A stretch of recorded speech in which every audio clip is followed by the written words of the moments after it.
નમસ્કાર, આપ જોઈ રહ્યા છો જીએસટીવી। હું છું કૃષ્ણા। સમાચારોની શરૂઆત કરીએ તો સુરતના પાલાટીઓ નજીક અકસ્માત સર્જાયો। ફોર વ્હીલર ચાલકે એક વ્યક્તિને અડફેટે લીધો, જેમાં વ્યક્તિને ગંભીર ઈજાઓ પહોંચી છે, જેને સારવાર અર્થે હોસ્પિટલ ખસેડવામાં આવ્યો હતો। પોલીસે તપાસ કરતા ગાડીમાંથી દારૂની બોટલ મળી આવી। અકસ્માત સર્જીને ચાલક ફરાર થઈ ગયો હતો, તો કાર ચાલકે એક વ્યક્તિને અડફેટે લેતા વ્યક્તિને ઈજાઓ પહોંચી છે। ગંભીર ઈજાઓ થતા તેને તાત્કાલિક સારવાર અર્થે હોસ્પિટલ ખસેડવામાં આવ્યો છે। મહત્વના સમાચાર સુરતથી કારમાંથી દારૂની બોટલ પણ મળી આવી છે। કાર ચાલક અકસ્માત સર્જીને ફરાર થઈ ગયો છે।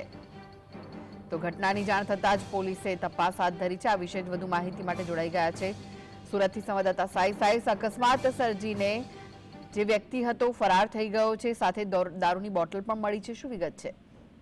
બિલકુલ, જે રીતના ઘટના જે છે તે પાલાટીઓ નજીકની સામે આવી રહી છે। મોડી રાત્રે અકસ્માતનો બનાવ સામે આવ્યો હતો।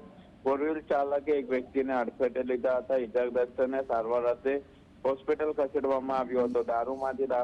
ગાડીમાંથી દારૂની બોટલો પણ મળી આવી છે। અકસ્માત સર્જી કાર ચાલક ઘટના સ્થળથી ફરાર થઈ ગયો હતો। ઘટનાની જાણ થતાં સ્થાનિક પોલીસ ઘટના સ્થળે દોડી આવી ગઈ હતી, પરંતુ કાર ચાલકને બચાવવા માટે તેના મિત્રો આવ્યા હતા। તેમને પણ લોકો દ્વારા ઘેરી લેવામાં આવ્યો હતો અને લોકો દ્વારા તેમને ઘેરી કાર ચાલક ક્યાં છે તે તમામ પ્રકારના પ્રશ્નો પૂછવામાં આવ્યા હતા, કારણ કે એક વ્યક્તિને અડફેટે લીધા હતા। તેને ગંભીર ઈજા પહોંચતા તેને સારવાર અર્થે હોસ્પિટલ ખસેડવામાં આવ્યો હતો।